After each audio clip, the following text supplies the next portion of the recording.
దేవుని పరిశుద్ధమైన నామమునకు స్తోత్రములు. ఈ కూడికకు కూడి వచ్చిన మీ అందరికీ ప్రభు పేరిట నా హృదయపూర్వకమైన వందనాలు తెలియజేస్తున్నాను. Praise the lord. హల్లెలూయా. ఒక వాక్య భాగాన్ని చదువుకుందాం. కీర్తనల గ్రంథము 6వ అధ్యాయము 6వ వచనం. నేను మూలుగుచ్చు అలసి ఉన్నాను, ప్రతి రాత్రి కన్నీరు విడుచుచు ప్రతి రాత్రి కన్నీరు విడుచుచు నా పరుపు తేల చేయుచున్నాను. నా పరుపు తేలజేయుచున్నాను. నా కన్నీళ్ల చేత నా కన్నీళ్ల చేత నా పడక కొట్టుకొని పోవుచున్నది. నా పడక కొట్టుకుని పోవుచున్నది. విచారము చేత విచారము చేత నా కన్నులు గుంటలు పడుచున్నవి. నా కన్నులు గుంటలు పడుచున్నవి. నాకు బాధ కలిగించు వారి చేత ఆ అవి చివికి ఉన్నవి. అవి చివికి ఉన్నవి. యెహోవా యెహోవా నా రోదన ధ్వని విని ఉన్నాడు. పాపము చేయు వారులారా పాపము చేయువారులారా తొలగిపోవుడి. మీ అందరూ నా యుద్ధ నుండి తొలగిపోవడి. చాలు. ఈ వాక్య భాగాన్ని గమనించినట్లయితే, ఓ రోజు నేను ప్రార్థన చేస్తుంటే నాకు దర్శనములో నాకు స్వరం వినపడింది. ఆ స్వరంలో క్లియర్గా నేను ఈ రిఫరెన్స్ నేను విన్నాను. కీర్తన గ్రంథము 6వ అధ్యాయం 6వ వచనం అని నేను మనసులో అనుకున్నాను, మర్చిపోయాను. ఈరోజు ఏం చెప్పాలి ప్రభా అని ప్రార్థన చేస్తున్నప్పుడు మధ్యాహ్నము నాకు ఇది గుర్తు చేశాడు. ఓహో, ఈ వాక్యం చెప్పమని ప్రభు చెప్పున్నాడు కదా అని, అందుకని ఈ వాక్యం చూశాను. చాలా జాగ్రత్తగా గమనించారు. ఇప్పుడు చదవబడినటువంటి ఈ వాక్యములో కీర్తనాకారుడు దావీదు ప్రార్థన చేస్తూ ఉన్నాడు. ఎలా చేస్తున్నాడు ప్రార్థన అంటే కన్నీళ్లు కారుస్తూ చేస్తున్నాడు. దేని కొరకు కన్నీళ్లు కారుస్తున్నాడు? మనిషి పుట్టిన తర్వాత మగవాళ్ళైనా ఆడవాళ్ళైనా కన్నీరు వస్తాయి. కొందరిది సెన్సిటివ్ మైండ్ ఉంటుంది, సున్నితమైన మనస్తత్వం. అది మగాళ్ళలో ఉండొచ్చు, ఆడవాళ్ళలో ఉండొచ్చు. కఠినమైన మనస్తత్వం కొందరికి మగాళ్ళలో ఉండొచ్చు, ఆడవాళ్ళలో ఉండొచ్చు. ఈ సున్నితమైన మనస్తత్వం ఎవరిలో ఉంటుందో చిన్న మాట అన్న వెంటనే ఏడ్చేస్తారు, మగవాళ్ళైనా ఆడవాళ్ళైనా. చిన్న బాధ వచ్చినా, చిన్న శ్రమ వచ్చినా వెంటనే ఏడ్చేస్తారు మగవాళ్ళు కూడా. అందుకని ఆడదానిలో ఏడుస్తున్నావు ఏంట్రా అంటారు మగవాళ్ళు. వాస్తవంగా మగాళ్ళకి కొంచెం కఠినమైన మనసు ఉంటుంది, ఆడవాళ్ళకి ఎక్కువ సున్నితమైన మనసు ఉంటుంది. కన్నీళ్ళు ఎక్కువ ఆడవాళ్ళకే వస్తుంటాయి. ఏది ఏమైనా కన్నీరు కార్చి ప్రార్థన చేయటం అనేది చాలా గొప్ప విషయం. అది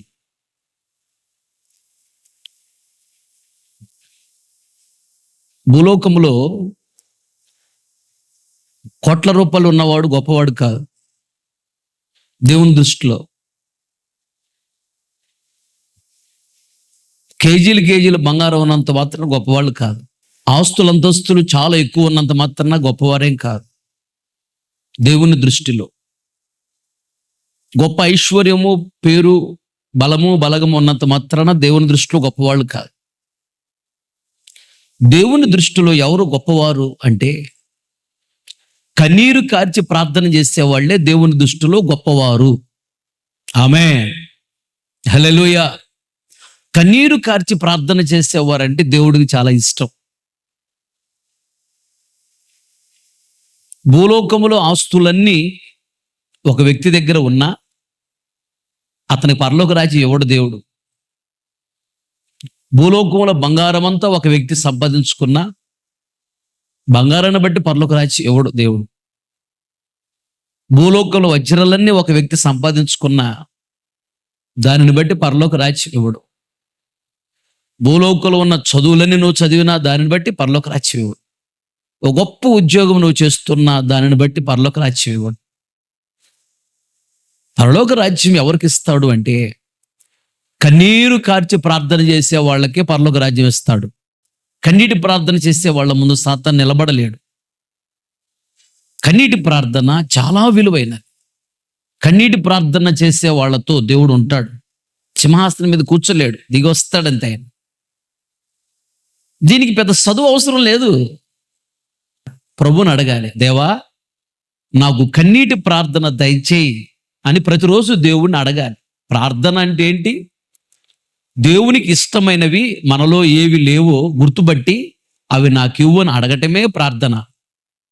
దేవునికి ఇష్టం లేనివి మనలో ఏమున్నాయో గమనించి అవి నాలో నుండి తీసేయి ప్రభువా, నాకు వద్దు, నీకు ఇష్టం లేనిది నాలో ఉండకూడదు, దాన్ని తీసేయి, అది నాకు దూరమగును కాక అని అడగటమే ప్రార్థన. కన్నీటి ప్రార్థన నాకు దయచేయి ప్రభు అని ప్రతిరోజు దేవుణ్ణి అడుగు. కన్నీటి ప్రార్థన ఇస్తాడు. నువ్వు కన్నీళ్లతో దేవుణ్ణి అడిగితే అది దేవుని చిత్తం అయితే నిశ్చయముగా దేవుడు అది నీకు ఇస్తాడు. అది దేవుని చిత్తము కాదనుకో, నువ్వు దాన్ని అడిగేవంటే దాని అర్థం ఏంటి తెలుసా? దేవునికి విరోధంగా లేస్తున్నావు అని అర్థం. దేవుని చిత్తము కాని దాని కొరకు నువ్వు ప్రయాసపడినా, మనసులో ఊహించుకునినా దేవునికి విరోధముగా ప్రవర్తిస్తున్నావు, దేవునికి విరోధముగా ఆలోచిస్తున్నావు అని అర్థం. దేవుడే విరోధి. సాతాను పక్షమున ఉన్నావు అని అర్థం. దేవునికి విరోధముగా ఉన్నావు అని అర్థం. దేవునికి ఇష్టం లేని దాన్ని చెయ్యాలి అని నువ్వు పోరాడుతూ ఉన్నావా, ప్రయాసపడుతున్నావా, కష్టపడుతున్నావా, ఆలోచిస్తున్నావా? దేవునికి విరోధముగా ఉన్నావు. దేవుడే నీకు విరోధముగా ఉన్నాడు, జాగ్రత్త.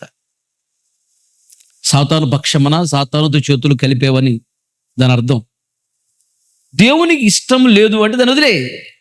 అది దేవునికి ఇష్టం అని తెలిసిందా, దాని కొరకు కన్నీళ్ళు కార్చు. దేవుడు సంతోషిస్తాడు, త్వరగా ఇస్తాడు. కనుక కన్నీటి ప్రార్థన చాలా చాలా విలువైనది. కన్నీటి ప్రార్థన నిన్ను పరలోక రాజ్యాన్ని తీసుకొని వెళుతుంది. ఒక గొప్ప దైవజనుడు అన్నాడు, నా తల్లి కన్నీరు కార్చి ప్రార్థన చేసింది, ఆ కన్నీటి ప్రార్థనలో నేను కొట్టుకొని వచ్చేసాను అంటాడు. లోకంలో ఉన్నటువంటి చెడ్డలవాట్లు, ఆచారాలు, పద్ధతులు అన్ని విడిచిపెట్టి కన్నీటి ప్రార్థనలో నేను కొట్టుకొని వచ్చి దేవుని సన్నిధిలో పడిపోయాను, దేవుని ఒడిలో పడిపోయాను అంటాడు గొప్ప దైవజనుడు. కన్నీరు కార్చి నువ్వు ప్రార్థన చేస్తే అది దేవుని చిత్తమైతే అది ఏదో ఒక రోజు తప్పనిసరిగా వచ్చి నీ కాళ్ళ మీద పడుతుంది. ఆమేన్. చెప్పాలి గట్టిగా హల్లెలూయా. కన్నీటి ప్రార్థన చాలా విలువైనది. అందుకని కన్నీటి ప్రార్థన దయచేయి ప్రభు అని అడుగు. దేని కొరకు కన్నీళ్లు కార్చాలి? దావీదు ప్రతి రాత్రి కన్నీళ్లు కారుస్తున్నాడంట. దేని కొరకంట? చదువు 6:6. నేను మూలుగుచ్చు అలసి ఉన్నాను, ప్రతి రాత్రి కన్నీళ్లు విడుచుచు నా పరుపు తేలజేయుచున్నాను. చాలు. ఏంటంట? పరుపు నీళ్ల మీద తేలితే కనపడిద్దా, నీళ్లలో మునిగితే కనపడిద్దా? అమ్మా, తేలితే కనపడిద్ది. పరుపు నీళ్ల మీద తేలేటట్లుగా కన్నీళ్లు గారుస్తున్నాడంట. పరుపు అనగా అర్థం ఏంటి? సాక్ష్యము. నీళ్ల మీద తేలితే కనపడుతుంది. ఆయన సాక్ష్యము బంధువుల ఎదుట, స్నేహితుల ఎదుట, తన జిల్లాలో, తన రాష్ట్రంలో, తన దేశంలో, ప్రపంచమంతా తన సాక్ష్యము కనపడాలని కన్నీళ్లు గారుస్తున్నాడు. మరి నువ్వు దేని కొరకు కన్నీళ్లు కారుస్తున్నావు? డబ్బుల కొరకు, ఆస్తులు, అంతస్తుల కొరకు, ఈ లోక సంబంధ వాటి కొరకు కన్నీళ్లు కారుస్తున్నావా? అది కరెక్ట్ కాదు. నువ్వు అడగకపోయినా దేవుడు ఇస్తాడు. మొదట ఆయన నీతిని, ఆయన రాజ్యమును మొదట వెదుకుడి. నీతి కొరకు, ఆయన రాజ్యము కొరకు మొదట నువ్వు కన్నీళ్లు కారిస్తే ఏమి తిందుమా, ఏమి త్రాగుదుమా, ఏమి ధరించుకుందుమా అని ఈ లోక సంబంధమైన దీవెనలు నువ్వు అడగపోయిన కుక్కలాగా నీ వెంట పరిగెత్తుకుంటూ వస్తాయి. నువ్వు ఆడవలసింది ఈ లోక సంబంధం వాటి కోసం కాదు. దేవునికి నచ్చదు ప్రార్థన. డబుల్ కట్ మనసు ఇవన్నీ ఆడవటం, డైనింగ్ టేబుల్ అని ఆడటం, బంగారం ఇవని ఆడటం, ఇల్లు అని ఆడటం, పొలం అని ఆడవటం, వీటి కొరకు కాదు నువ్వు ఆడవలసింది. ఒక మంచి సాక్ష్యం కొరకు ఆడవాలి. నా పరుపు మునిగిపోకూడదు, నా పరుపు తేలాలి, అందరికి అది కనపడాలి. నా పరుపు, నాకు ఒక మంచి సాక్ష్యం ఉండాలి ప్రభువా. ఆ మంచి సాక్ష్యము అనేక మంది యొద్దకు వెళ్ళాలి. నా మంచి సాక్ష్యము అనేక మంది చూడాలి, అనేక మంది నా సాక్ష్యం గురించి వినాలి, అనేక మంది నీ వైపు త్రిప్పబడాలి, అనేక మంది నిన్ను నమ్ముకోవాలి నా సాక్ష్యము ద్వారా, అనేక మంది నీ యొద్దకు రావాలి, నా సాక్ష్యాన్ని చూసి నువ్వు మెచ్చుకోవాలి. బలా నమ్మకమైన మంచి దాసుడా, బలా నమ్మకమైన మంచి దాసురాలా అని దేవా నువ్వు మెచ్చుకునేటట్లుగా నా సాక్ష్యం కనపడాలి, ప్రజల్లోకి వెళ్ళాలి నా సాక్ష్యం, అనేకులకు నా సాక్ష్యం తెలియాలి. నాకు ఒక మంచి సాక్ష్యం నువ్వయ్యా, అది జనాల్లోకి తీసుకుని వెళ్ళండి అయ్యా. సాక్ష్యం ద్వారా అనేక మంది రక్షణలోకి రావాలి, ఆ సాక్ష్యం ద్వారా అనేక మంది నీ వైపు త్రిప్పబడాలి, నిన్ను ఆకర్షించాలి, నీ యొద్దకు రావాలి, నీ రాజ్యం కొరకు సిద్ధపడాలి. నాకు ఒక మంచి సాక్ష్యం నువ్వు, అది కనపడాలి జనాలకి. ప్రతి రాత్రి కన్నీళ్లు గారుస్తున్నాడు అంట దావీదు. అడవిలో గొర్రెలు కాసుకునేవాడు ప్రపంచంలో గొప్పవాడయ్యాడు. ఆయనలో ఉన్నటువంటి గుడ్ క్వాలిటీస్ ఎలా ఉన్నాయి చూడు. ఆత్మీయుడు, భక్తి గలవాడు దావీదు దేని కొరకు ఏడుస్తున్నాడు? తను చనిపోయి 4000 సంవత్సరాలను ఇప్పటికీ తన పిల్లలు దీవించబడుతున్నారు. దావీదుని దేవుడు విడిచిపెట్టల, దావీదు వంశాన్ని దేవుడు విడిచిపెట్టల. ఎందుకు దావీదు అంటే దేవుడికి అంత ప్రేమ? దేని కొరకు ఏడుస్తున్నాడు చూడు దావీదు. నువ్వు దేని కొరకు ఏడుస్తున్నావు? డబ్బుల కొరకు ఏడుస్తున్నావా? బంగారం కోసం ఏడుస్తున్నావా? ఆస్తుల కొరకు ఏడుస్తున్నావా? బట్టల కొరకు ఏడుస్తున్నావా? తిండి కోసం ఏడుస్తున్నావా? ఈరోజు దేని కొరకు నీ ఏడుపు?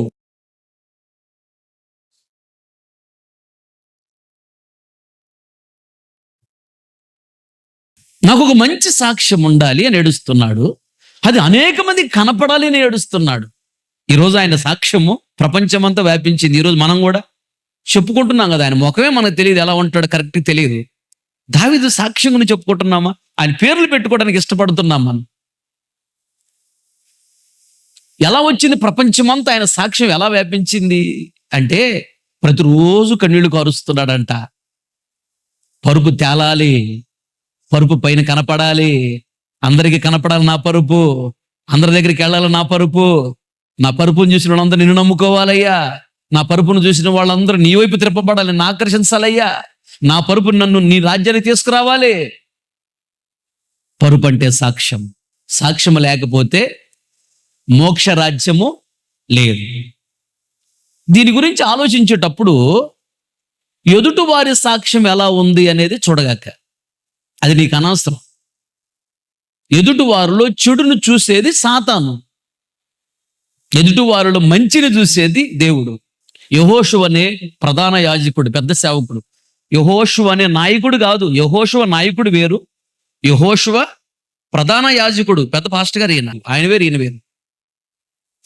పెద్ద పాస్టర్ గారు దేవుని సన్నిధిలో నిలబడ్డాడు, ఆయన పేరు యెహోషువ. సాతాను అంటాడు, ఈయనట్టు దీవిస్తావా, ఆయన బట్టలు ఎంత మురిగ్గా ఉన్నాయో, ఆ బట్టల మీద మురిగి చల్లింది ఎవరు? ఈడు సైతాను గాడు బట్టల మీద మురిగి చల్లి ఆయన బట్టలు ఎంత దరిద్రంగా ఉన్నాయో ఆయనట్టు దీవిస్తాం అంటున్నాడు. ఆయన బట్టలు ఆయన పాడు చేసుకోవాలా, ఈ సైతాను గాడు బురద చల్లి చూడు ఏం చెప్తున్నాడు, ఎలాంటి వాళ్ళని కూడా దీవిస్తావు నువ్వు, ఆయన బట్టలు కూడా ఎలా ఉన్నాయి అంటున్నాడు సాతాను గాడు. సాతానుడు ఏం చూస్తున్నాడు ఇప్పుడు? చెడును చూస్తున్నాడు. దేవుడు అంటాడు, ఇప్పుడే అగ్నిలో నుండి తీయబడిన కొరిములాగా ఉన్నాడు నా సావుకుడు అన్నాడు. కొట్టి గట్టిగా సప్పట్లో ఆమేన్, హల్లెలూయా. చూసావా, దేవుడు చూసే కోణము వేరు, సాతాను చూసే కోణము వేరు. ఆత్మీయులు చూసే కోణము వేరు, అపవిత్రులు చూసే కోణం వేరు. దీనిని బట్టి భక్తి గలవారు ఎవరు, భక్తి లేని వాళ్ళు ఎవరు అర్థమైపోద్ది. భక్తి గలవారు ఎదుటివారుడు ఏం మంచి ఉన్నది, ఆ వ్యక్తి దీవించబడుతుందంటే తనలో ఏదో భక్తి ఉంది, అది నేర్చుకుందాం మనం. చూడటమే ఆత్మీయత, అది భక్తి, అది కరెక్ట్ కోణం, చూసే విధానం అది చూడాలి. ఒక వ్యక్తిని దేవుడు దీవించాడంటే దేవుడు ఎందుకు దీవించాడు? ఇతనిలో ఏదో భక్తి ఉంది, ఆ భక్తి ఏంటి మనం నేర్చుకుందాం. మనకంటే చిన్నోళ్ళు కావచ్చు, నిన్న మన దేవుడిని నమ్ముకొని ఉండొచ్చు. ఇలా ఎదుటి వ్యక్తిలో భక్తిని చూడటం అనేది దైవ లక్షణము. ఎదుటి వ్యక్తిలో ఏమన్నా లోపాలు ఉన్నాయా అని వెతకటము సాతాను లక్షణం. ఆ వ్యక్తిలో ఏమన్నా లోపాలు ఉన్నాయా, ఆ వ్యక్తిలో ఏమన్నా పాపం ఉందదా అని వెతకగాక, వెతికితే అది సైతాన లక్షణం. అలా వెతికే వాళ్ళకి దెయ్యాలు పడతాయి, జీవిత నాశనం అయిపోద్ది. అలా వెతకూడదు. బెల్లం ఉంటే ఈగలు వస్తాయి రావా? ఈగలు వస్తాయి. శుభ్రంగా ఉన్న చోటకి పాములు రావు, మధుగున్న చోటకి పాములు వస్తాయి. పరిశుద్ధత ఉన్న చోటకి సాతాను రాడు. పాపం ఉన్న చోట సాతాను వస్తాడు. ఎదుటి వ్యక్తులు మంచి లక్షణాలు నువ్వు వెతుకుతూ ఉన్నప్పుడు నేర్చుకోవడానికి నీకు తోడుగా దేవుడు వస్తాడు. ఎదుటి వ్యక్తులు చెడు ఏమైందని ఉందా అని నువ్వు చూసేటట్లయితే సాతాను వస్తాడు నీ దగ్గరికి. అది వాడికి ఇష్టమైన లక్షణం. అది సాతానికి ఇష్టమైనది నీలో ఉంటే సాతాను వస్తాడు, దేవుడికి ఇష్టమైనది నీలో ఉంటే దేవుడు వస్తాడు. ఎదుటి వ్యక్తుల లోపాలు చూడకు, అది మనకు అనవసరం, ఆ దరిద్రం మనకెందుకు. వాడెవడో విచ్చలవిడి తిరుగుతున్నాడు, ప్రభా బిడ్డను విడిపించి దీవించని ప్రార్థన చేయి, తప్పులేదు. వెతగ్గాక టైం వేస్ట్, అనవసరం, మనకెందుకు.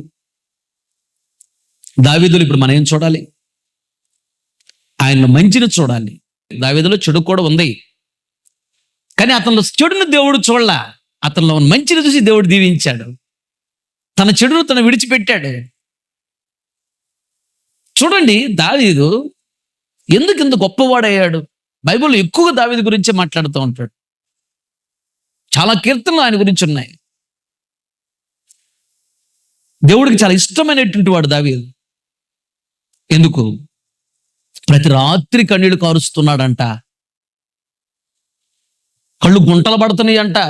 అంటే నిద్ర పోటలా, నిద్ర లేకపోతే కళ్ళు లోపలికి వెళతాయి.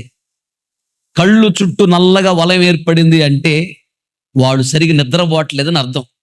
చక్కగా కడుపు నిండా తిని కంటారు నిద్రపోయిన వాళ్ళకి ముఖం కళకళలాడుతూ ఉండేది. ముఖం చూస్తే అర్థమైపోయింది వీళ్ళు ప్రార్థన పౌరులు కాదనేది. బాగా వాయిస్ ఉందంటే ఫుల్గా తాగి పడుకున్నాడు అట్నే ఉండేది, ఫుల్గా తిని నిద్రపోయి కూడా ముఖం అలాగే ఉండేది. కానీ ప్రార్థన చేస్తే ప్రార్థనలో వచ్చే ఆ కళ వేరు, దైవ కళ. కనుక అనేక మంది సాక్ష్యము ద్వారా దేవుని నమ్ముకోవాలని, దేవుని దగ్గరకు రావాలని, సాక్ష్యము ద్వారా అనేక మంది పరలోక రాజ్యంలో ప్రవేశించాలని, సాక్ష్యము ద్వారా అతను కూడా కనపరచబడి దేవుని రాజ్యంలో ఉండాలని, తన వంశము దీవించబడాలని సాక్ష్యము కొరకు ప్రతిరోజు ఏడుస్తున్నాడంట. ఈ ప్రార్థన మారాలి. ఈ పరికిమాలు, ఈ భూస్తమలు వాటి కొరకు ఆడవగాక సాక్ష్యము కొరకేడు. నాకు మంచి సాక్ష్యం కావాలి ప్రభువా, మంచి సాక్ష్యం కలిగి నేను బ్రతకాలి ప్రభువా, నా సాక్ష్యం ద్వారా అనేక మంది ఎదుకు రావాలి ప్రభువా అని ప్రతిరోజు మంచి సాక్ష్యం కొరకు ఏడు. దావీదుని గానపరిచినట్టు దేవుడిని గానపరుస్తాడు. ఆమె తర్వాత కింద గమనించినట్లయితే, నా కన్నీళ్ల చేత నా పడక కొట్టుకొని పోతుంది. చాలు. పడక అంటే మంచము. మంచము అనగా రెండు అర్థాలు ఉన్నాయి. ఒకటి విశ్రాంతి, ఇంకొకటి ఐకిక విచారములు. ఐకిక విచారములు అంటే పురుషుడు స్త్రీ గురించి ఎక్కువగా ఆలోచించటం, లేదా స్త్రీ పురుషుడి గురించి ఎక్కువగా ఆలోచించటం. దీనిని ఐకిక విచారములు అంటారు.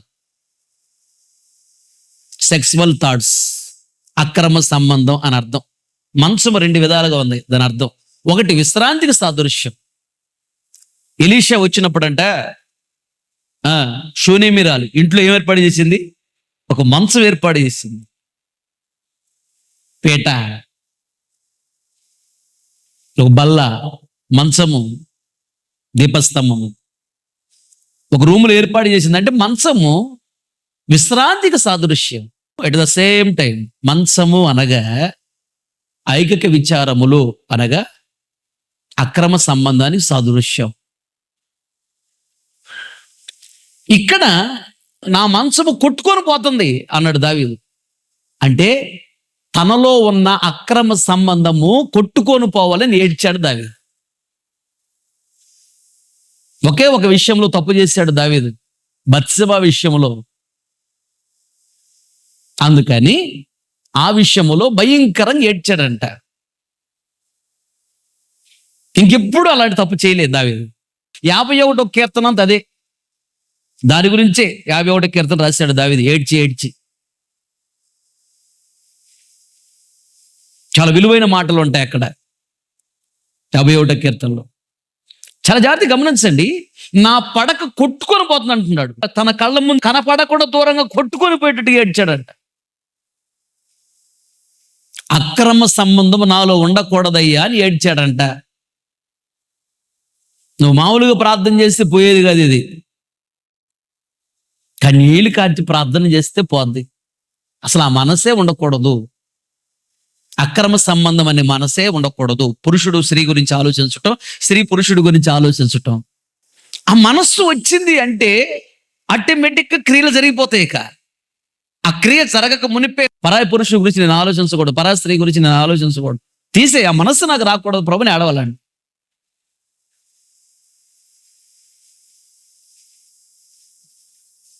వివాహం లేకుండా సేవ చేయమన్నాడా? వివాహం కోరవద్దని బైబిల్లో ఉంది. వివాహం చేసుకున్నావా, విడుదల కోరవద్దు అన్నాడు. వివాహం చేసుకున్న తర్వాత భార్య విడిచిపెట్టి సేవకు వస్తాను కూడదు, భర్తను విడిచిపెట్టి సేవ చేస్తాను అనుకోడు. ఎన్ని చెప్పినా మారే రకం కాకపోతే దేవుడే దూరం చేస్తాడు. మనం చేసుకోవాల్సిన అవసరం లేదు. అలా ఏడ్చాడు కాబట్టి ప్రపంచంలో గొప్పవాడయ్యాడు, పరలోక రాజ్యంలో ఉన్నాడు. తన పిల్లలు గొప్పగా దీవించబడుతున్నారు. మరి దావీదు వలె దీవించబడాలనుకుంటున్నావా? లేదా అక్రమ సంబంధాల్లోకి వెళ్ళి జీవితాన్ని నాశనం చేసుకోవాలనుకుంటున్నావా? అక్రమ సంబంధాల్లోకి వెళ్ళినోడు ఎవడు బాగుపడలే. జీవితాలు పతనం అయిపోతాయి, జీవితాలు నాశనం అయిపోతాయి. దేవుడు చెయ్యి విడిచిపెడతాడు.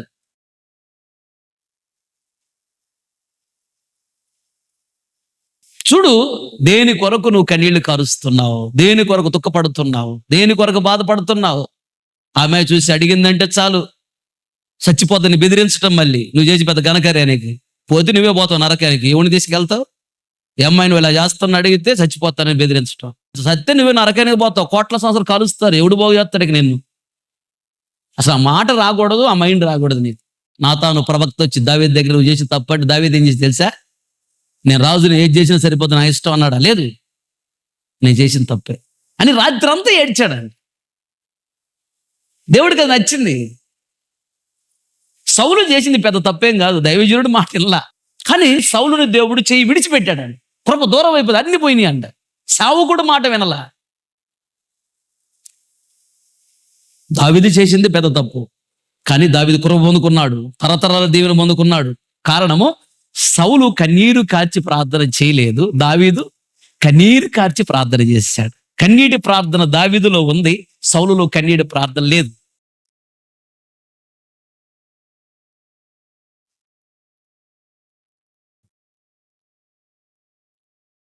కనుక ఈరోజు దేని కొరకు ఏడుస్తున్నావు? ఆ క్రింద చదివితే 6వ వచనం. విచారం చేత విచారము చేత. విచారము, విచారణ వేరు. విచారణ అంటే ఎంక్వైరీ, అడిగి తెలుసుకొనుట. విచారణ అంటే ఇది. విచారము అంటే గుండెల్లో దుఃఖము, వేదన ఉందంట.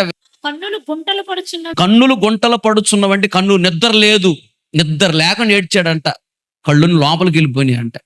బా, ఎంత ప్రార్థనాపరుడు. తర్వాత నాకు బాధ కలిగించు వారి చేత అవి చివికి ఉన్నవి. బాధ కలిగించు వారి చేత అవి నాకు చివికి ఉన్నవి. యెహోవా నా రోదన ధ్వని విని ఉన్నాడు. అది నా ప్రార్థన, నా కన్నీటి ప్రార్థన విన్నాడు అని దావీదు చెప్తున్నాడు. ఎందుకు కన్నీటి ప్రార్థన విన్నాడంటే ఈయన కన్నీరు కార్చున్నది దేవునికి నచ్చింది. చాలా మంది కన్నీళ్లు కారుస్తారు, ఓరికి కదిలాడితే ఓరికి కళ్ళెమ నీళ్ళు ఎండి పోతుంటాయి. అంటే ఇంటింటి తిరిగి చెప్పుకుంటూ ఉంటారు, నాకు అట్లా ఇట్ట మా భర్త ఇట్ట, మా భార్య ఇట్ట, మా పిల్లలు ఇట్ట. ఓరికి చెప్పుకొని ఏడుచుకుంటూ తిరుగుతూ ఉంటారు ఇంటింటికి. అదే కళ్ళెమ్మడి నీళ్ళు ఎల్లెమ్మడి పోవటం అంటే. తెగేడుస్తారు, కదిలిస్తే ఒకనే కన్నీళ్ళు వస్తాయి కదా. కానీ వాళ్ళ జీవితంలో దీవెన ఉండదు. కదిలిస్తే కన్నీళ్ళు వస్తాయి, మరి దీవెన ఎందుకు ఉండదు? కన్నీటి ప్రార్థనకి చాలా విలువ ఉంది కదా. ఎందుకు ఇవ్వట్లేదు అంటే, కన్నీటి ప్రార్థన చేస్తున్న దేవుడు ఎందుకు ఇవ్వట్లేదు అంటే, దేవునికి ఇష్టం లేని వాటి కొరకు నువ్వు కన్నీళ్లు కారిస్తే దేవుడు నీ ముఖం కూడా చూడ్డు. దేవునికి ఇష్టమైన దాని కొరకు కన్నీళ్లు కార్చు. ఎప్పుడన్నా అభిషేకం కొరకు కన్నీళ్లు కార్చావా? సేవకు వచ్చిన తర్వాత మొట్టమొదట నాగరాజు కాలనీలో వస్తున్న మందిరంలో అనిల్ అనే ఒక పాస్టర్ గారితో మేరక్క, ఆయనతో నన్ను చిన్న బ్రదర్గా పంపించింది. వెళ్ళా, పాట పాడతావయ్యా అంటే అన్న పాట పాడమని ఇచ్చారు. కృపామయుడని పాడాను, తాళం పోయింది, దానికి తాళం లేదు పాటకి. అసలు పాటకు తాళం ఉన్న సంగతి మనకు తెలియదు, ఇంటికి తాళం ఉన్న సంగతి తెలుసు. పాటకు తాళం ఉండే, దీని తాళం అంట. కరెక్ట్గా పాటకు తగినట్టుగా కొట్టడం తాళం అంట. కొడుతున్న దాన్ని బట్టి పాడాలి, ఇది తాళం అంట. మనకు తాళం తెలియదు, తాళం పోయింది. కృపక్క అని అక్కడ ఒక ఆవిడ ఉంది, తెనాల్లో సల్మాన్ పాషా గారి దగ్గర పెద్ద సిస్టర్ చేస్తుంది ఆవిడ. ఇప్పుడు ఆవిడ ఉంది, అయ్యా పాట తాళంగా పాడాలయ్యా, తాళం పోయిందయ్యా అంది. అవునక్క, ఏం అడగలేదు, అడిగితే ఏమని అనుకునేది, తాళం అంటే ఏంటని అడగకుండా అవునా సరే లెక్క అన్నాం డిగ్నిటీగా, తెలియదు అనకుండా మళ్ళీ సరే లెక్క అన్నాను. తర్వాత పాస్టర్ని అడిగన్నా తాళం అంటే ఏందన్నా అని. ఆమెను ఎందుకు అడగాలి, మనకు విలువ ఉండదని. సాయంత్రం మళ్ళీ మీటింగ్ ఉందంటే అక్కడే ఉన్నాం. సాయంత్రం జ్యోతిర్మణి పాట పాడే, దానికి తాళం పోయింది. నీకు తాళంగా పాట రావట్లేదయ్యా అంది. అవునా సరే నేను నేర్చుకుంటా లెక్క అన్న. మొన్న ఒకసారి వచ్చింది ఆవిడ, చూశాను నేను. చూసింది, అక్క బాగున్నావంటే నవ్వుతుంది. నవ్వి, తాళంగా పాట పాడటం రాలేదు నీకు మొట్టమొదట నగరాజ్ కాలనీలో వచ్చినప్పుడు, అలాంటిది ఈరోజు పాటలు రాస్తున్నావు, పాటలు పాడుతున్నావు, యూడియో సాంగ్స్ నేను చూస్తున్నాను అని ఆశ్చర్యపోయింది ఆవిడ. అప్పుడు వర్షిప్ చేస్తూ ఉంటే పాస్టర్ గారు పరిశుద్ధాత్మలో ఆత్మలు ఆనందిస్తూ ఉన్నారు. వెనక మదర్ వెళ్ళి మందిరం వెనకాలే మదరు చికెన్ ఫ్రై చేస్తుంది ఆ మనిషి వెనక. నా మనసు అంతా ఇంకా డే పోయింది. ఇంకా ఎప్పుడు ప్రార్థన అయిపోద్దా, ఎప్పుడు వర్షిప్ అయిపోద్దా, ఎప్పుడు తిందామా నాయన. ఎందుకు శనివారం ఫుల్ ఫాస్టింగ్ లో ఉండేవాడిని నేను. 20 సంవత్సరాల వరకు సేవకు వచ్చినాక శనివారం ఏ రోజు నేను ముట్టుకోలే. ఇప్పుడు శనివారం ఉదయం మధ్యాహ్నం తింటున్నా. 2 సార్లు కరోనా వచ్చిపోయిన తర్వాత బాగా వీక్ అయిపోయింది బాడీ, తినకపోతే వణుకొచ్చేస్తా. అలాంటి శనివారం ఫుల్ ఫాస్టింగ్ లో ఉన్నా కదా, ఆదివారం ఆరాధన అనేది భోంచేయాలి కదా. ఆదివారం ఆరాధనలో అందరు ఆత్మలు ఆనందిస్తున్న వర్షిప్ టైంలో వెనక మదరు అప్పుడు ఫ్రై చేస్తున్న మనిషి చికెన్, అది మాకు పెట్టడానికే. ఆ వాసన ఒక్కసారి గుమాయించి రాగానే, ప్రభువా ప్రార్థన ఎప్పుడు అయిపోద్దయ్యా, ఎప్పుడు బాగా తినాలి, ఆకలి అవుతుంది, బాగా తినాలయ్యా చికెన్ అనుకుంటా ఉన్నాను. అనుకున్నానా? అది నా మనస్సులో అనుకున్నా, నాకే తెలుసు, ఇంకెవరు తెలియదు. పాస్టర్ గారు వాక్యం చెప్పడానికి మైక్ తీసుకోగానే కొందరు పరిశుద్ధాత్మ అంటే ఆశ ఉండదు, ఎప్పుడు చికెన్ తిందామా, తిండిపోతే బ్యాచ్ చేయాలంటాడు, పర్లవరాజుకి ఎట్టపోతాడు అంటున్నాడు. నేను మనస్సులో అనుకున్నాను, ఆయన వాక్యము తీసుకోమని చెబుతున్న మాట అదే. గుండె జల్లుమంది నాకు. ఎవరు మాట్లాడారు ఇప్పుడు? దేవుడు మాట్లాడాడు. ఏది ముఖ్యమో, తిండి ముఖ్యమా, పరిశుద్ధాత్మ అభిషేకం ముఖ్యమా? తిండిపోతుల పరలోక రాజ్యానికి వెళ్ళరు అని ఇలా చెప్తున్నాడు వాక్యం. పరిశుద్ధాత్మ అభిషేకం పరలోకాన్ని తీసుకెళ్తుంది. పరిశుద్ధాత్మ అభిషేకం ముఖ్యమా, తిండి ముఖ్యమా? తిండి మీద ఉన్న ఆసక్తి, ఆశ పరిశుద్ధాత్మ అభిషేకం మీద ఉండదు కొందరికి. ఇక్కడ వర్షం చేస్తా ఉంటే తిండి ఎప్పుడు ఏదన్నా ఆలోచించుకుంటూ ఉంటారు అంటున్నాడు ఆయన. అసలు డైరెక్ట్ ఎవరు చెప్పినట్టుగా నేను మనసులో అనుకున్నా, చెప్పాలంతే. ఆయన అంత దూరంలో ఉన్నా, నేను ఇక్కడ మనసులో అనుకున్నా. గుండె జల్లు మంది ఏడ్చాను నేను. ఆయన వాక్యం చెప్తుంటే అలాగే కచ్చిప్ తీసి కళ్ళ పెట్టుకొని తలకాయ ఉంచుకొని ఏడ్చుకున్నాను నేను. ఎందుకు? నాకే వాక్యం చెప్పాడు ప్రభు, ఆయన నాశనం అయిపోను అని ఆడవలా. ఏమని ఏడ్చాను తెలుసా? తిండి మీద నాకు ఆసక్తి ఉండకూడదు ప్రభు అని ఏడ్చాను నేను. ఇప్పటికీ తిండి మీద ఉండదు నాకు. ఏ రోజు కూడా నాకు అది విడిపెట్టిన అడగను అసలు. ఇంట్రెస్ట్గా బాగా తినాలని సామాన్యంగా అడగను నేను. ఇప్పుడన్నా మరీ నోరు సైదీపు పోయి బాగలేక ఆరోగ్యం ఉంటే అది చేయండి అమ్మా అని చెబుతా, ఇది చేయండి అని చెప్తా. కానీ సామాన్యంగా నేను ఎక్కడికి వెళ్తున్నా వాళ్ళంటారు చికెన్ మటన్ ఏం చేయమంటా అంటే, నాయన ఆకుకూర పప్పు చేయి నాయన, ఏదైనా చట్నీ చేయి నాయన అని చెప్తా. బయట మీటింగ్స్కి వెళ్ళేటప్పుడు వాళ్ళకి చికెన్ మటన్లు ఫిష్లు అవన్నీ చేయని చెప్పను నేను. తిండి మీద నాకు ఇంట్రెస్ట్ ఉండదు. కానీ సేవకు రాకముందు భయంకర తిండిపోతాడు నేను. 10 ప్లేట్లు లెక్క లేకుండా తినేవాడు నేను. 10 ప్లేట్లు అన్నం ఇంచుమించుగా కింటా దాకున్నాను నేను అప్పుడు వెయిట్. తిండి మీద నాకు ఉండకూడదు ప్రభు, నేను ఒక మంచి అభిషేకం పొందుకోవాలి ప్రభు అని ఏడ్చాను నేను. ఈ రోజుకు నా తిండి మీద ఉండదు. ఆ రోజు ఏడ్చానా? ఈ రోజు ఒక బలమైన అభిషేకాన్ని పొందుకుని ఆత్మలు ఆనందించడానికి, సాతాను శక్తులను జయించడానికి కారణం అది. తిండి ముఖ్యమో కాదు, సేవకు వచ్చింది తినటానికి కాదు. సేవకు వచ్చింది మంచి అభిషేకాన్ని పొందుకున్న, వరాలు పొందుకున్న, తలాంతులు పొందుకొనే గొప్ప సేవ చేయాలి. వేల మంది, లక్షల మంది దేవుళ్ళకి నడిపించాలి. బలా నమ్మకం మంచి దాసులు అనిపించుకోవాలి, దేవుని రాజ్యంలో ఉండాలి. దాని కొరకు ఫుల్గా తిని నిద్రపోయేవాడిని అయితే ఇట్టుంటానా? ఉండేవాడిని. వారం తింటే చాలు నేను లావవుతా. దాని మీద ఉండదు నాకు మనసు. ఇది ముఖ్యం కాదు. ఓ మంచి అభిషేకం పొందుకోవాలి, బలంగా వాడబడాలి. అగ్గిల నుంచి లాగినట్టుగా అనేక మంది పాపం నుంచి బయటకు లాగాలి, శాపం నుంచి లాగాలి, సాతాను చేతుల నుంచి బయటకు లాగాలి, పరలోకం తీసుకెళ్ళాలి. దాని కొరకు దేవుడు సేవకు పిలిచాడు. 3 రోజుల క్రితం కలలో ట్రైన్ వస్తుందని రైల్వే స్టేషన్కి పరిగెత్తుతున్నా, అమ్మో ట్రైన్ ట్రైన్ వస్తుందని.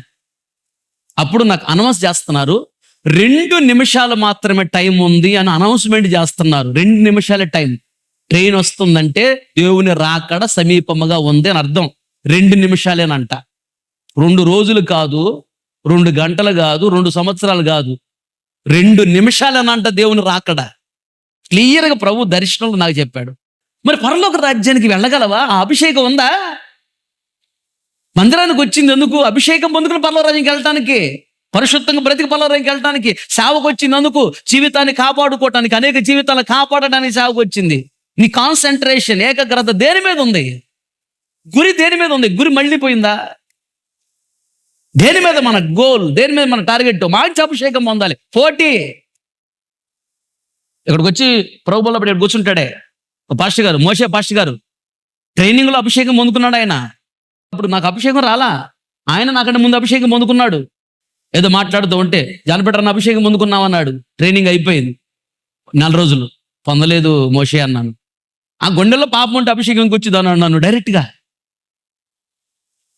ఎంత బాధపడ్డానంటే నేను అప్పుడేమనలా.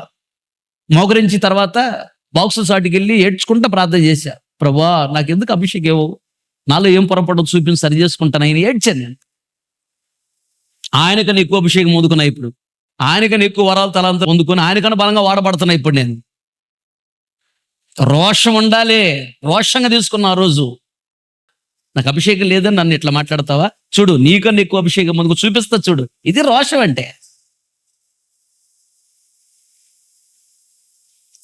తిండిలో కాదు పోటీ, బట్టల్లో కాదు పోటీ, ఈ లోక పరిహిమల నాటిలో కాదు పోటీ, ఆత్మ సంబంధమైన వాటిల్లో పోటీ ఉండాలి. దాని కొరకు నువ్వు ఏడు.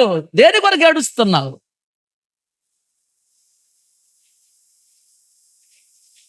సమృద్ధిగా దేవుడు ఇచ్చాడు. కడుపు నిండా తిని కంటారని నేను నిద్రపోవచ్చు. నాకు ఆ మనసు లేదు, దాని మీద లేదా మనసు. దేని కొరకు ఏడుస్తున్నావు ఈరోజు నువ్వు? అభిషేకం కొరకు ఏడుస్తున్నావు. అభిషేకం ముఖ్యం. 2 నిమిషాల్లో దేవుడు రాబోతున్నాడంట. విడిచిపెట్టబడితే భయంకరమైన శ్రమలు, 7 సంవత్సరాల శ్రమలు. 666 ముద్ర వేయించుకుంటావా లేదా? వేయించుకోనంటే కాలు నరికేస్తారు, చెయ్యి నరికేస్తారు, రక్తం అలాగే కారిపోతుంది. హాస్పిటల్ జాయిన్ చేసుకోరు, కుట్లేయరు, జాయిన్ చేసుకోరు హాస్పిటల్. 666 ముద్ర లేదుగా. 666 ముద్ర వేయించుకుంటేనే హాస్పిటల్ జాయిన్ చేసుకుంటారు. 666 ముద్ర నేను వేయించుకుంటే పరలోక రాజ్యం లేదు. 666 ముద్ర నేను వేయించుకోను అంటే చెయ్యి నరికేస్తారు, హాస్పిటల్ జాయిన్ చేసుకో, రక్తం అలాగే పోతా ఉంటుంది. కుట్లేయరు, ఆపరేషన్ చేయరు, కాలు నరికేస్తారు. 666 ముద్ర వేయించుకోనంటే శ్రమల కాలం అంటే ఇదే. చిత్రహింసలు పెట్టి పెట్టి చంపేస్తావు. 666 ముద్ర వేయించుకోనంటే విడిచిపెట్టబడకుండా ఎత్తబడాలి అంటే మంచి అభిషేకం కావాలి. ఏదో షబ్ షబ్ షబ్ షబ్ చాలే వచ్చింది అనుకుంటున్నావు, అది చాలు. మంచి అభిషేకం ముందుకు ఆత్మలు హర్షించి ప్రహర్షించి గంతులు వేయాలి. డ్రమ్ము కొడితేనే, పైడ కొడితే కదా అభిషేకం. ఇప్పుడు నేను ఆత్మలు ఆనందించాలనుకుంటే ఏమీ లేకపోయినా సరే ఆత్మలు ఆనందించాలనుకుంటే నింపబడాలంతే. అది పరిపూర్ణత, అభిషేకంలో పరిపూర్ణత. దీనితో పోటీపడు. పోటీ దీంట్లో ఉండాలి. దేని కొరకు ఈరోజు నువ్వు కన్నీళ్లు కారుస్తున్నావు? ఆయన చూడు, దేని కొరకు? సాక్ష్యం కొరకు కన్నీళ్లు కారుస్తున్నాడు. అక్రమ సంబంధం ఇది నాలో కొట్టుకొని పోవాలి, ఆ మనస్సే నాలో ఉండకూడదని, ఆ మనస్సు పోవాలని ఏడ్చాడంట. క్రిందకు వచ్చిన తర్వాత, ఆ క్రింద తర్వాత ఏమని ఏడుస్తున్నాడు? 7వ వచనం లాస్ట్లోనా 8వ వచనంలోనా? దేని కొరకు ఏడ్చాడు? ఇంకా పాపము చేయువారులారా నా యొద్ద నుండి తొలగిపోండి. అలా విచ్చలవిడిగా తిరిగే వాళ్ళతో స్నేహము చేయడానికి కూడా దావీదు ఇష్టపడను అంటున్నాడు. మరి ఈరోజు నీ స్నేహాలు ఎవరితో? భక్తి గల వారితో స్నేహం చేస్తున్నావా? ఉద్యోగానికి వెళ్ళిన చోట, వ్యాపారానికి వెళ్ళిన చోట వాళ్ళతో మాట్లాడాలి, తప్పదు. కానీ స్నేహం వేరు. ఆఫీస్కి వెళ్ళిన తర్వాత హలో బాగున్నారా, బాగున్నారా, good morning, good evening, common అయిపోయింది. That's all. ఇంటికి వచ్చిన తర్వాత కూడా మళ్ళీ గంటల వాళ్ళతో మాట్లాడాలి, అది స్నేహం. ఎవరు వాళ్ళు? ఒక రక్షణ నేనోడితే నీకు స్నేహమా? విచ్చలవిడిగా తిరిగేవాడితే నీకు స్నేహమా? దుష్ట సంగతి, మంచి నడవడిని, చెరుపును, విచ్చలవిడిగా తిరిగేవాడితో స్నేహం చేసి నీ జీవితం నాశనం అయిపోతుంది. జాగ్రత్త. వాడు బట్టి దేవుడు నీకు పట్టింది. ఇంకొకటి, దాని ఆత్మీయ అర్థం ఏంటంటే, పాపము చేయవారులా నా ఎదురు నుండి తొలగిపోండి. దాని అర్థం ఏంటంటే, పాపం చేసే వాళ్ళందరూ నాకు దూరంగా ఉండాలి అంటే ఉద్యోగం చేయలేదు, మీరు వ్యాపారం చేయలేదు, మొత్తం వాళ్లేగా. పాపం అంటే ఏంటి? సినిమా చూడటం పాపమే కదా, సీరియల్ చూడటం పాపమే కదా, బూతులు మాట్లాడటం పాపమే కదా, అబద్ధాలు మాట్లాడటం పాపమే కదా. యేసు ప్రభు దేవుడు నమ్మకపోతే పాపం కదా. మరి ఉద్యోగం చేసే చోట, వ్యాపారం చేసే చోట, పంట పొలంకి వెళ్ళే చోట మొత్తం వాళ్లేగా. పాపం చేసే వాళ్ళ నాయకత్వం నుంచి తొలగిపోయినట్టు వాళ్ళందరినీ దూరంగా పెడితే మరి ఉద్యోగం చేయగలవా? వ్యాపారం చేయగలవా? ఇంట్లో కూర్చోలేక. దాని అర్థం అది కాదు. పాపము చేయువారులా నా ఎదురు నుండి తొలగిపోండి అంటే, పాపులను మనము ప్రేమించాలి, వారిలో ఉన్న పాపాన్ని ద్వేషించాలి. అంటే పాపులను ప్రేమించాలి, వాళ్ళని దేవుని వైపు త్రిప్పాలి. వారిలో ఉన్న పాపాన్ని మనం ప్రేమించకూడదు, పాపాన్ని మనం ద్వేషించాలి. ఉదాహరణకి యేసు ప్రభు లోకానికి వచ్చాడు. దేవుడు లోకమును ఎంతో ప్రేమించాను. అంటే లోకములో ఉన్నది ఎవరు? లోకం అంటే మట్టి కాదే, లోకం అంటే మనుషులే కదా. లోకములో ఉన్నది శరీరాశ, నేత్రాశ, జేబోటమ్ము, ఇవి కదా.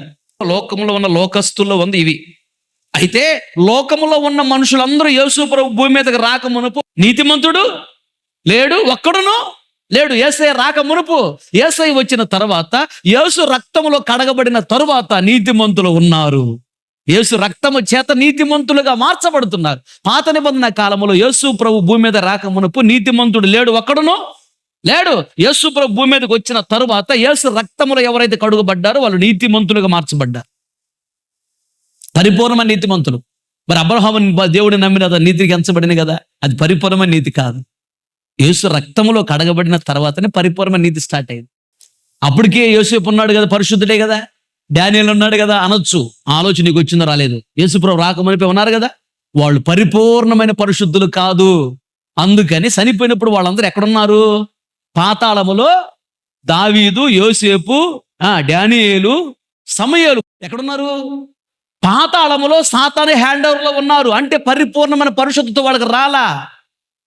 అప్పుడు యేసయ్య చనిపోయిన తర్వాత తన రక్తాన్ని తీసుకొని పాతాళం లోపలికి వెళ్ళి రక్తాన్ని ప్రోక్షించి పరిశుద్ధపరచి వాళ్ళని చెరలో ఉన్నారు కదా, చెర అంటే జైల్లో ఉన్నారు కదా, చెరగా పట్టుకొని ఆయన వాళ్ళని తీసుకొని పరిశుద్ధులను తీసుకెళ్లి పరలోక ప్రక్కనే పెట్టాడు. దానినే పరదైసు అంటారు. యేసు ప్రభు భూమి మీదకి వచ్చి రక్తాన్ని చిందించి ప్రాణాలు పెట్టక మునుపు పాత నిబంధన భక్తులందరూ పరిపూర్ణమైన స్థితికి వారు ఎదగల. అందుకని సాతాను హ్యాండ్ ఓవర్ లో ఉన్నారు వాళ్ళు. చిన్న పొరపాట్లు వాళ్ళలో ఉన్నాయి. ఇంకా యేసయ్య వచ్చి రక్తాన్ని చిందించి ప్రాణాలు పెట్టి తిరిగి లేచి ఆ రక్తాన్ని తీసుకొని వెళ్ళి వాళ్ళ మీద ప్రోక్షించి వాళ్ళని పరిపూర్ణంగా పరిశుద్ధపరిచి వాళ్ళని తీసుకెళ్లి పరలోక రాజ్యం ప్రక్కన పరదేశంలో పెట్టేశాడు. యేసు ప్రభు భూమి మీద రాక మునుపు సంపూర్ణ పరిశుద్ధులు ఎవరు లేరు. అయితే ఆయన రాకముందు భూలోకములో ఉన్న వాళ్ళందరూ ఎవరు? పాపులే ఉన్నారు. అయినా లోకమును ఆయన ఎంతో ప్రేమించాడు. పాపులను యేసయ్య ప్రేమించాడు. పాపుల కొరకు నేను వచ్చానని చెప్పాడు. నీతిమంతుల కొరకు నేను రాలేదన్నాడు. పాపులను యేసయ్య ప్రేమించాడు, వారిలో పాపాన్ని యేసయ్య ద్వేషించాడు. ఇది మనం నేర్చుకోవాల్సిన పాఠం. ఉద్యోగానికి వెళ్ళిన చోట, వ్యాపారానికి వెళ్ళిన చోట, పంట పొలాలకు వెళ్ళిన చోట, చదువుకోవడానికి వెళ్ళిన చోట వాళ్ళందరూ పాపులే. ఎంత మంచోడైనా బాప్తీసం పొందలేదంటే పాపంలో ఉన్నాడు. బాప్తీసం తీసుకున్నప్పుడు పాపాలన్నింటినీ యేసయ్య కడిగి పవిత్రపరుస్తాడు. పరిశుద్ధత ప్రారంభం అవుతున్నప్పుడు. బాప్తీసం పొందలేదు అంటే వాళ్ళు ఎవరైనా పాపులని అర్థం. వాళ్ళని కాదు మనం దూరంగా పెట్టాల్సింది, వారిలో ఉన్న పాపాన్ని మనలోకి రాకుండా చూసుకోవాలి. వారిని ప్రేమించాలి. వాళ్ళు దేవుని బిడలేగా, దేవుడికి సృష్టించింది. వాళ్ళని ప్రేమించాలి, వాళ్ళకి మేలు చేయాలి, వాళ్ళని క్షమించాలి, సహించాలి, భరించాలి, వాళ్ళని దేవుని దగ్గరికి తీసుకురావాలి, దేవుని దగ్గర నడిపించాలి. తప్పదు. అయితే వాళ్ళలో ఉన్న పాపం మనలోకి రాకుండా చూసుకోవాలి. ఇది చేస్తున్నాడు దావీదు. దీని కొరకు ఏడుస్తున్నాడు దావీదు. ఇది దేవునికి నచ్చింది. ఈ ప్రార్థన, నా రోదన ధ్వని దేవుడు ఆలకించాడు అన్నాడు. ఎందుకు దేవుడు దావీదు ప్రార్థన ఆలకించాడంటే, దావీదు ఏడ్చింది దేని కొరకు చూడు. ఒకటి, తన సాక్ష్యం అనేక మంది కనపడాలని ఏడ్చాడు. రెండోది, తనలో ఉన్నటువంటి ఈ అక్రమ సంబంధము వెళ్ళిపోవాలని ఏడ్చాడు. ఆ మనస్సే ఉండకూడదు నాలో ఏడ్చాడు. మూడోది, పాపము, ఏ పాపం అయినా అసలు నాలో ఉండకూడదు, అది నాకు దూరం ఓను గాకని ఏడ్చాడు. ఏ పాపమైనా నాలో ఉండకూడదని ఏడ్చాడంట. దూరం అవ్వాలి అంతే. తర్వాత ఏంటంటే 8వ వచనం, యెహోవా నా విన్నపము ఆలకించి ఉన్నాడు, యెహోవా నా ప్రార్థన అంగీకరించి ఉన్నాడు. ఆ శత్రువులందరూ సిగ్గుపడి బహుగా అతుకుచున్నారు. చాలు. శత్రువులు సిగ్గుపడేటట్టుగా దేవుడు దీవించటానికి కారణము కన్నీటి ప్రార్థనా పరుడు దావీదు. దేని కొరకు ఏడ్చాడో చూడాయన. దేవునికి స్తోత్ర చెప్పాలని గట్టిగా హల్లెలూయా. ఇంకొక మాట చూడు, ముగించుకుందాం. 119వ కీర్తన 136వ వచనం. జనులు నీ ధర్మశాస్త్రమును అనుసరింపకపోయినందుకు నా కన్నీరు ఏరులై పారుచున్నది. అబ్బా, కీర్తనకారుడు దావీదు చూడు ఏమంటున్నాడు, దేవా జనులు నీ ధర్మశాస్త్రమును అనుసరించట్లేదయ్యా, అందుకని నా కన్నీరు ఏరులై పారుచున్నదయ్యా. తలపైకెత్తి నా వైపు చూస్తూ నా మాటలు గమనించండి. వాక్యానుసారంగా నడవటం లేదని జనులు ఆయన కన్నీళ్లు కార్చాడంట. కన్నీళ్లు ఏరులై పారుతున్నాయంట. వాక్యానుసారంగా నడవటం లేదు జనులు అంటే దాని అర్థం ఏంటి? దేవునితో సమాధానము లేదు అని అర్థం. వాక్యానుసారంగా నడిస్తే దేవుడు నీతో సమాధానంగా ఉంటాడు. వాక్యానుసారంగా నడవకపోతే దేవుడు సమాధానంగా ఉండడు. జనులు వాక్యానుసారంగా నడవటం లేదు, అందుకని దేవుడు వారితో సమాధానంగా లేడు. దేవుడు ఒక వ్యక్తితో సమాధానంగా లేకపోతే ఆ వ్యక్తి లోపల సమాధానం ఉండదు, నెమ్మది ఉండదు. ప్రతి చిన్నదానికి భయపడతా ఉంటారు, కంగారు పడతా ఉంటారు, దిగులు పడతా ఉంటారు, వేదన చెందుతూ ఉంటారు. దేవుడు తోడుగా లేకపోతే లోపల నెమ్మది ఉండదు, ప్రశాంతత ఉండదు. దేవుడితో సమాధానం ఉన్నప్పుడు నీలో నీకు నెమ్మది, సమాధానం కలుగు చేస్తాడు. అందరితో నీకు సమాధానం కలుగు చేస్తాడు. వాక్యానుసారంగా నడవకపోతే నీలో నీకు సమాధానం ఉండదు, దేవుడితో సమాధానం ఉండదు. ఒకటి, జనాలతో కూడా సమాధానం ఉండదు. నీలో నీకు సమాధానంగా ఉన్నప్పుడే జనాలతో నువ్వు సమాధానంగా ఉండగలవు. నీలో నీకు నెమ్మది లేకపోతే నీ భార్యతో నువ్వు సమాధానంగా ఉండలేవు, నీ భర్తతో సమాధానంగా ఉండలేవు. మైండ్ బాగుందనుకో, ప్రేమగా మాట్లాడతావు అందరితో. నీ మైండ్ బాగలేదనుకో, ఎవరు మాట్లాడినా అయ్యిందంట చెప్పు, ఏందంట అంటారు. పిల్లోడు అమ్మ ఆకలి అవుతుంటే ఎప్పుడు ఆకలి అంటావు, ఏందిరా ఆకలి అంటే వేసుకో తిను చావు, ఎప్పుడు పొద్దుగులు ఆకలి ఆకలి. అమ్మాయి వచ్చి అమ్మాయి జడ అంటే జడ లేదు కదా, వేసుకో లేదా కిరసన పొడి సగలు పెట్టుకో. ఎప్పుడు నేను ఏనాడు జడ ఎద్దున్నట్టు వేసుకోలేవా? లోపల నెమ్మది లేకపోతే ఇలా మాట్లాడతారు. అమ్మాయి అన్నమైందని వండుతున్నామయ్యా, పొయ్యిలో కాలు పెట్టి వండమంటావేం చెప్పు, వండుతున్నాంలే, దాంతో కూడా ఉడకమంటావు నన్ను కూడా. నెమ్మది లేనప్పుడు చూడు ఎలా మాట్లాడతారు. నెమ్మది ఉంటే అందరితో ప్రేమగా మాట్లాడు. తనలో సమాధానం ఉంటే అందరితో సమాధానంగా ఉంటారు. తనలో సమాధానం లేకపోతే ఎవరితో సమాధానంగా ఉండరు. దేవునితో నువ్వు సమాధానంగా ఉన్నప్పుడు నీలో నీకు సమాధానం ఉండిద్ది, అందరితో సమాధానంగా ఉంటావు. దేవునితో సమాధానం రావాలంటే దేవుని వాక్యానుసారంగా నడవాలి. దేవుని వాక్యానుసారంగా నడుస్తున్నప్పుడు దేవునితో నీకు సమాధానం ఉంటుంది. దేవునితో సమాధానం ఉన్నప్పుడు నీలో నీకు సమాధానం ఉంటుంది. తర్వాత అందరితో నువ్వు సమాధానంగా ఉండగలవు, ప్రశాంతంగా ఉంటావు, దీవెనికరంగా ఉంటావు. వాక్యానుసారంగా నడవాలి. అందుకని సమాధానం లేదని మనుషులకు దేవునితో కన్నీళ్లు కార్చి ప్రార్థన చేస్తున్నాడంట. వాక్యానుసారంగా నడవటం లేదయ్యా, నీతో సమాధానంగా లేరయ్యా ప్రజలని కన్నీళ్లు కార్చి ప్రార్థన చేస్తున్నాడంట దావీదు. అందుకని నా కన్నీరు ఏరులై పారుతుంది అన్నాడు. ఏరు లేదా ఒక వాగు, ఒక నది అనుకుందాం. అది ప్రవహించేటప్పుడు ఒక స్థలము తర్వాత ఇంకొక స్థలము తర్వాత ఊర్లు, జిల్లాలు, రాష్ట్రాలు కలుపుకుంటూ వెళ్ళిద్ది నది. ఐక్యతను కలుగు చేస్తుంది నది. అన్నిటిని కలుపుకుంటూ వెళ్ళిపోతుంది నది. ఐక్యత అన్నిటిని కలుపుకుంటూ వెళ్ళిపోతుంది. సమాధానము ఆయన పొలం దగ్గరికి వెళ్ళిందా, నెక్స్ట్ ఇంకొక ఆమె పొలం దగ్గరికి వెళుతుంది, నెక్స్ట్ ఇంకొక ఆయన పొలం దగ్గరికి వెళుతుంది. ఎందుకు? అందరూ క్షేమంగా ఉండాలి, అందరూ దీవెనికరంగా ఉండాలి, తన నీళ్లు అందరూ పొలంలోకి పెట్టుకోవాలి, అందరూ బాగుండాలి. అన్ని పొలంలో కలుపుకుంటూ వెళ్ళిపోతుంది. అట్లా ఏరు లేదా వాగు, నది అలా ఉంటుంది. నది ప్రవహించిన చోట అందరూ క్షేమంగా ఉంటారు. అందుకనే యెషయా గ్రంథం 66:12 యెహోవా ఇలాగు సెలవిచ్చుచున్నాడు, ఆలకించుడి, నది వలె సమాధానం, అదుగో నది వలె సమాధానము ఆమె యొద్దకు పారజేసిద్దను. చాలు. నది అంటే సమాధానం కలుగు చేసిద్దంట. ఏరు అంటే నది లేదా వాగు. ఈయన కన్నీళ్ళంట ఏం చేస్తున్నాయి ఇప్పుడు? ఏరు వలె ప్రవహిస్తున్నాయంటే ఈయన కన్నీళ్లు సమాధానాన్ని కలుగు చేస్తున్నాయి అని అర్థం. ఈయన కన్నీళ్లు ఐక్యతను కలుగు చేస్తున్నాయి. దేవా, ప్రజలు నీ మాట వినటం లేదయ్యా, అందుకని నీతో వాళ్ళకి సమాధానం లేదు, వాళ్ళలో వాళ్ళకు సమాధానం లేదు, ప్రజలతో వాళ్ళకి సమాధానం లేదు ప్రభువా. వాక్యానుసారంగా వాళ్ళు నడవాలయ్యా, వాళ్ళల్లో వాళ్ళకి సమాధానం కలగాలయ్యా, నీతో సమాధానంగా ఉండాలి ప్రభువా, వారిలో వారికి సమాధానం ఉండాలయ్యా, అందరితో వాడు సమాధానంగా ఉండాలయ్యా, నీ వాక్యానుసారంగా నడవాలయ్యా అని కన్నీళ్లు కారుస్తున్నాడంట. అది కన్నీళ్లు కారుస్తున్నందుకు మొన్న ఒకసారి ప్రభు నాతో చెప్పాడు ప్రార్థన చేయమని. అది చెప్తున్నా, గుర్తుపెట్టుకోండి. ఈ సంఘం మీదకి సాతాను ఎలాంటి ప్రయోగాలు చేయాలనుకుంటున్నాడంటే, భార్యాభర్తల మధ్యలో ఎడబాపు కలుగు చేసి, విడాకులు, భార్యాభర్తల మధ్యలో గొడవలు పెట్టి, భార్యాభర్తల మధ్యలో సమాధానం లేకుండా చేసి, ఆ విడాకుల దాకా తీసుకొచ్చి విడాకులు ఇప్పించి జీవితాలు నాశనం చేయాలని, అలాంటి స్పిరిట్ సంఘంలోకి రావాలని చూస్తుంది. అలాంటి సైతాన్ రావాలని చూస్తున్నాడు. ప్రార్థన చేయి పాస్టర్ అని ప్రభునాథ్ చెప్పాడు. దీని కొరకు మీరు అందరూ ప్రార్థన చేయాలి. అలా జరగకూడదు ప్రభువా. భార్యాభర్తల మధ్యలో ఐక్యత, సమాధానము, అన్నదమ్ముల మధ్యలో ఐక్యత, అక్క చెల్లెల మధ్యలో ఐక్యత, పిల్లలకు తల్లిదండ్రుల మధ్యలో ఐక్యత, సమాధానము, విశ్వాసుల మధ్యలో ఐక్యత, సేవకుల మధ్యలో ఐక్యత, సేవకుల విశ్వాసుల మధ్యలో ఐక్యత, సమాధానం కావాలి ప్రభు అని ప్రార్థన చేయండి. ప్రభు నాకు చెప్పాడు, దాని కొరకు నేను ప్రార్థన చేస్తున్నా. అలా ప్రార్థన చేస్తున్నప్పుడు ప్రభు దర్శనంలో నాకేం చూపించాడంటే, ఆ రోజున ఈ ప్రక్కనే ఒక చెట్టు ఉంది, నేరేడు చెట్టు.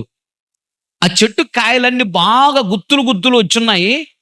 ఇప్పుడైతే పచ్చిగా ఉన్నాయి, కానీ బాగా అన్ని కాయలు పండి, గుత్తులు గుత్తులు పండి కాయలు కనిపిస్తూ వచ్చాయి. అంటే ప్రార్థన చేయి పాస్టర్, సంఘాన్ని ఆ విధంగా అందరూ ఫలించేటట్లు, అందరూ బాగా దీవించబడేటట్టు చేస్తున్నాను అన్నాడు. ఆమేన్, హల్లెలూయా. కనుక ఆ రోజు హనుమాన్ నగర్లో మెచ్యూరిటీ ఫంక్షన్ అయితే, అప్పుడు ప్రభు చెట్టు గురించి చెప్పాడని ఆ రోజు నేను వాక్యం కూడా ఫలించుట అని చెప్పాను. ఐక్యతతో, సంతోషంగా, సమాధానంగా, ఆశ్చర్యకరంగా సంఘం ఫలించిద్ది. ప్రార్థన చేయని ప్రభు నాతో చెప్పాడు. ఆ చెట్టు చూపించాడు, ఫలించింది. ఆ చెట్టు ఎలా ఫలిస్తుందో అలా ఫలించిద్ది అని చెప్పాడు. దేవునికి స్తోత్రం, హల్లెలూయా. కన్నీళ్లు కార్చి ప్రార్థన చేయాలి. దేని కొరకు? సంఘములో విశ్వాసులు ఐక్యత కలిగి ఉండాలని, కుటుంబాల మధ్యలో ఐక్యత, సమాధానం ఉండాలని, భార్యాభర్తల మధ్యలో ఐక్యత, సమాధానం ఉండాలని, అక్కచెల్లెల మధ్యలో ఐక్యత, సమాధానం ఉండాలని, అన్నదమ్ముల మధ్యలో ఐక్యత, సమాధానం ఉండాలని, తల్లిదండ్రుల పిల్లల మధ్యలో ఐక్యత, సమాధానం ఉండాలని, అందరూ వాక్యానుసారంగా నడవాలి, అందరూ దేవునితో సమాధానం కలిగి ఉండాలని, అందరిలో సమాధానం ఉండాలని, అందరితో సమాధానంగా ఉండాలని, విశ్వాసుల మధ్యలో ఐక్యత, సమాధానం ఉండాలి, సేవకుల మధ్యలో ఐక్యత, సమాధానం ఉండాలి, సేవకులు విశ్వాసుల మధ్య ఐక్యత, సమాధానం ఉండాలని ప్రార్థన చేయాలి. దీని కొరకు నువ్వు కన్నీళ్లు కార్చాలి. సమాధాన పరచువారు ధన్యులు. వాళ్ళు ఎవరంట? దేవుని కుమారులు అనబడేదారు. దేవుని బిడ్డలైతే ఎలా ఉంటారు? సమాధానాన్ని కలిగిస్తారు. అలా కాకుండా వీళ్ళ మీద వాళ్ళకి, వాళ్ళ మీద వాళ్ళకి లేనిపోయి నువ్వు చెప్పి, అబద్ధాలు సాడీలు అయ్యి చెప్పి కలవకుండా చేస్తున్నావు అంటే ఎవరు బిడ్డలు? దేవుని బిడ్డలైతే సమాధానం కలుగు చేస్తారు. సమాధానం లేకుండా చేసేవాళ్ళు ఎవరు? సాతాను బిడ్డలు, దేవుని బిడ్డలు కాదు. నువ్వు నా మీద లేనిపోయిన చెప్పి నాకు దూరం చేస్తున్నావు విశ్వాసుల్ని, సేవకుల్ని అంటే నువ్వు ఎవరివైనా సరే నువ్వు దేవుని బిడ్డవు కాదు. కన్నీటి ప్రార్థన దయచేయి ప్రభు అని కన్నీటి కాచి ప్రార్థన చేయి. దావీదును దేవుడు గణపరిచినట్టు నేను గణపరచని ఆశపడుతున్నాడు. ఒక మాట చదువు, ముగించుకుందాం, ఎక్కువ చెప్పను. యోవేలు పుస్తకం 1:5 మత్తులారా మేలుకొని కన్నీరు విడువుడి, ద్రాక్షారస పానము చేయువారు, ద్రాక్షారసము పానము చేయువారులారా రోదనము చేయుడి, క్రొత్త ద్రాక్షారసము మీ నోటికి రాకుండా, క్రొత్త ద్రాక్షారసం నీ నోటికి రాకుండా నాశనమాయను. చాలు, కన్నీళ్ళు కార్చి ప్రార్థన చేయి. ఎందుకు? క్రొత్త ద్రాక్షరసం నోటికి రాకుండా నాశనం అవుతుంది, జాగ్రత్త. ద్రాక్షరసం అంటే సంతోషము, క్రొత్త ద్రాక్షరసం అంటే క్రొత్త సంతోషము. క్రొత్త ఆశీర్వాదాలు, క్రొత్త సంతోషం నీ జీవితంలో రాకుండా నాశనమైపోతుంది, దూరం అయిపోతుంది, జాగ్రత్త. అందుకు కన్నీళ్ళు కార్చు. మరి దేని కొరకు కన్నీళ్ళు కార్చాలి? దేని కొరకు కన్నీళ్ళు కారిస్తే క్రొత్త ద్రాక్షరసము దూరము కాకుండా దగ్గర అవుతుంది?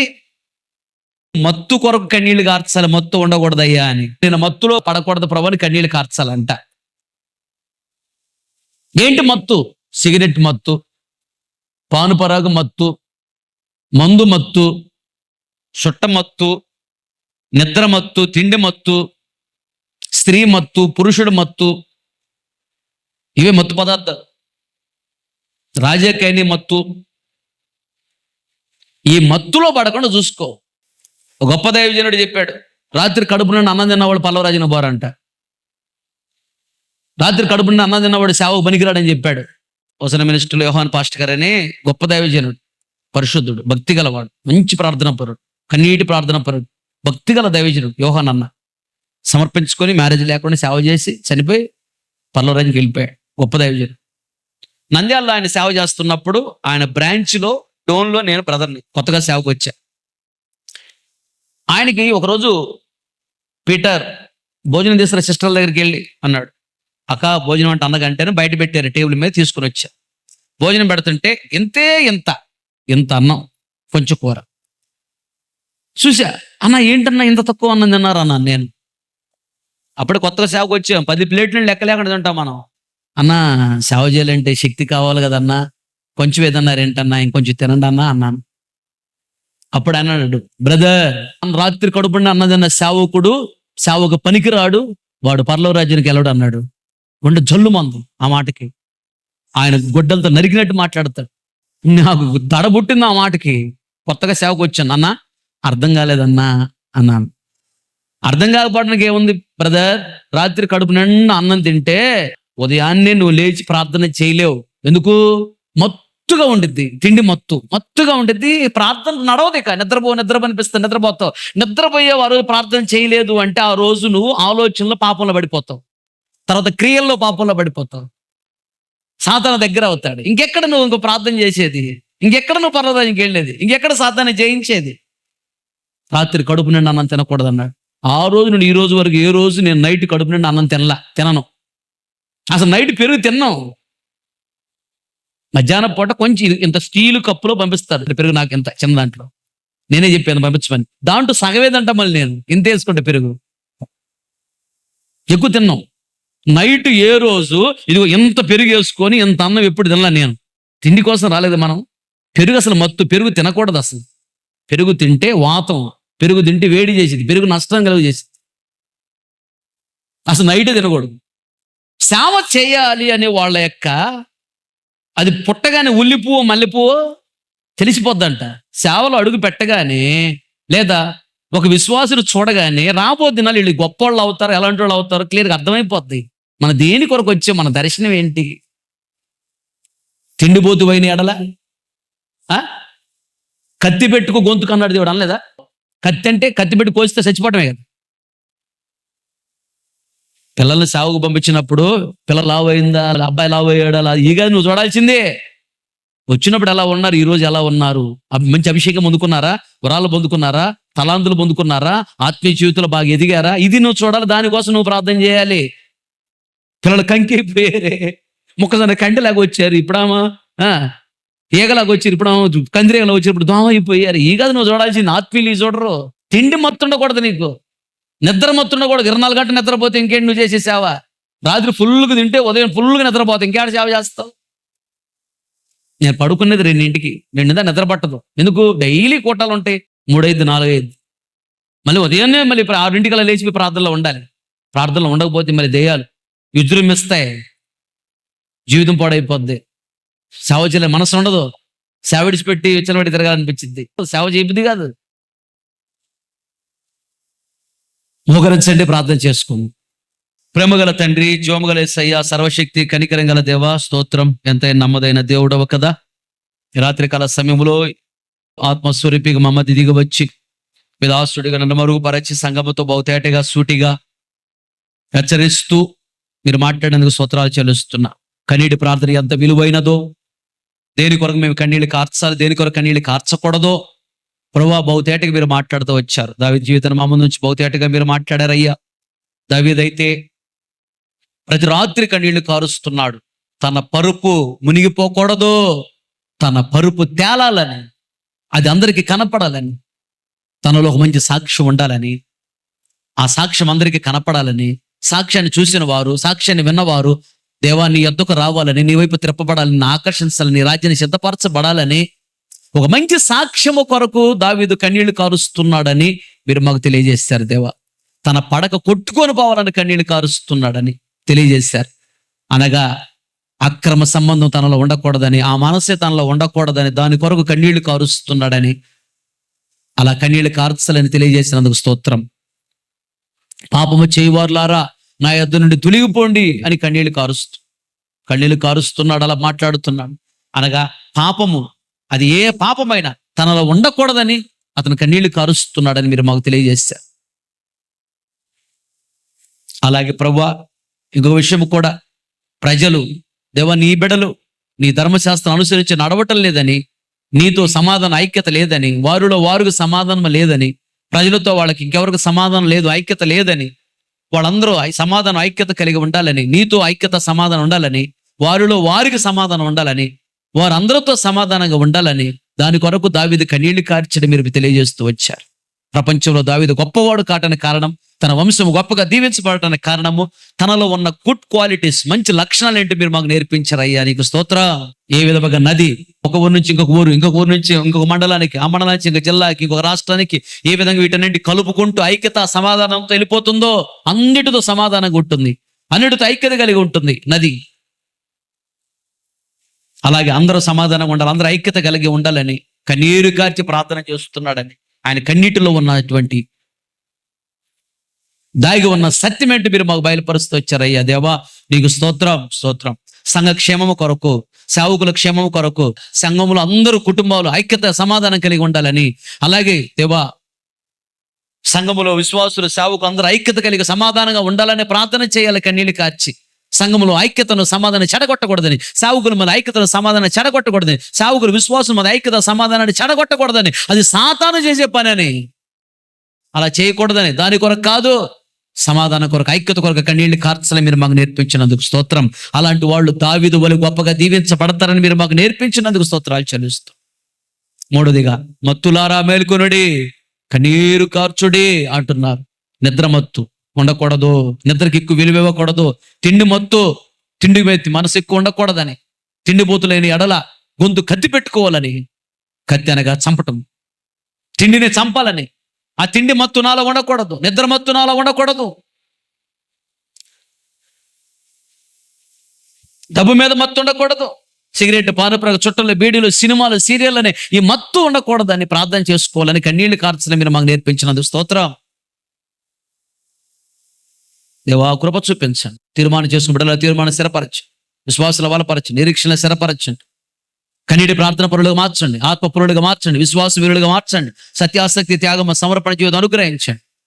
బయలుదేరి వెళుతున్నారు, మీ సరైన సమకరణ తోడుగా ఉంచండి. యేసు నామములో అడిగి పొంది ఉన్నాము తండ్రి, ఆమేన్. మన తండ్రి అయిన దేవుని ప్రేమ, కుమారుడైన యేసుక్రీస్తు వారి కృప, పరిశుద్ధాత్మని అన్యోన్య సహవాసము, సన్నిధిసము చేరిన మనకును ప్రపంచంలో సకల కోటి పరిశుద్ధులందరూ, మరి ముఖ్యముగా వాక్యం తీర్మానం చేసుకుని ప్రతి ఒక్కరు దృష్టి ఉంచి ఆశీర్వదించి అంతవరకు దేవుడు నడిపించును గాక. ఆమేన్. హల్లెలూయా. ముగించబడింది ఓపికతో వాక్యం మీ అందరికీ ప్రభు పేరట నా హృదయపూర్వకమైన వందనాలు తెలియజేస్తూ